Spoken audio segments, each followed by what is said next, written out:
আসসালামু আলাইকুম। 10 মার্চ থেকে কিন্তু দেশে ফ্যামিলি কার্ড দেওয়া শুরু হচ্ছে। বিষয়টা জেনে আপনারা হয়তোবা খুবই হেল্পফুল হয়ে থাকবেন এবং ইতিমধ্যে সরকার এই যে ফ্যামিলি কার্ড দেওয়ার পদ্ধতি এইটা নিয়ে কিন্তু গ্যাজেট প্রকাশ করেছে। স্ক্রিনে সরাসরি প্রুফমেন্টটা দেখিয়ে দিয়েছি। তো এই যে ফ্যামিলি কার্ডটা দেওয়া হচ্ছে ঈদের আগে, এটা কিন্তু একটা পাইলট প্রজেক্টের অংশবিশেষ হিসাবে আস্তে আস্তে দেশের 4,10,00,000 মানুষ কিন্তু এই ফ্যামিলি কার্ডের অংশীদার হয়ে থাকবে।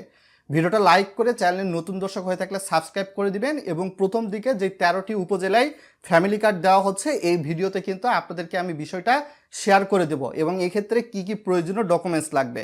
প্রথম দিকে সাধারণত দেখা যাচ্ছিল যে দেশের 8টা বিভাগের 8টা উপজেলায় পাইলট প্রজেক্টের কার্যক্রম কিন্তু শুরু করতে চাচ্ছিল নবগঠিত বাংলাদেশ সরকার।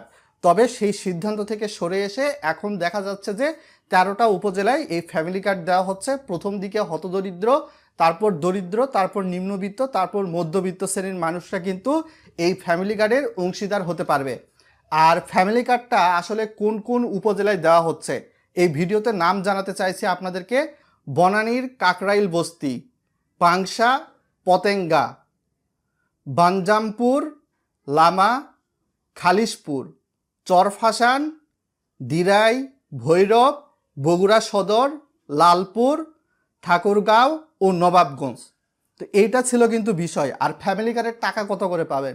সাধারণত বর্তমানে যে নবগঠিত গণপ্রজাতন্ত্রী বাংলাদেশ সরকার রয়েছে তাদের ইশতেহারে ছিল যে ফ্যামিলি কার্ডে সাধারণত একজন পরিবারের যিনি প্রধান মহিলা তিনি হয়তোবা 2,000 থেকে 2,500 টাকার মতো পেতে পারেন, হয়তোবা খাদ্য সামগ্রী বা টাকা নিলে টাকা পাবেন, এমন বিষয়টা কিন্তু আমরা জানতে পারছিলাম। মানে ঈদের আগেই কিন্তু এই প্রজেক্টের কাজ শুরু করে দেওয়া হয়েছে এবং কৃষকদের জন্য কৃষক কার্ডের ব্যবস্থা নিয়েও কিন্তু ইতিমধ্যে নবগঠিত বাংলাদেশ সরকার কিন্তু ব্যবস্থা গ্রহণ করেছে।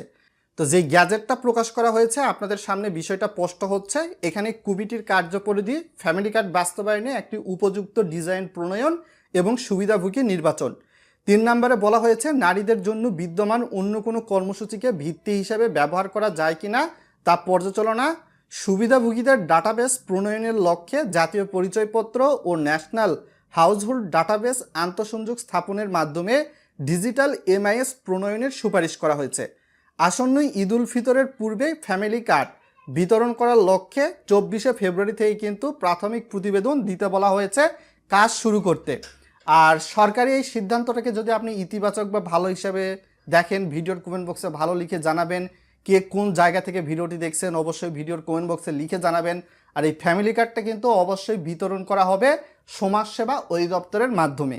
সো আশা করি বিষয়গুলো আমি আপনাদের সামনে A to Z স্পষ্ট করে দেওয়ার চেষ্টা করেছি এবং ফ্যামিলি কার্ডের জন্য কিন্তু অবশ্যই অনলাইনে অ্যাপ্লিকেশনের একটা প্রসেস আসতেছে, সেটাও সামনের দিকে ভিডিও বানিয়ে আপনাদেরকে দেওয়ার চেষ্টা করব যখন পুরোদমে কার্যক্রম শুরু হবে।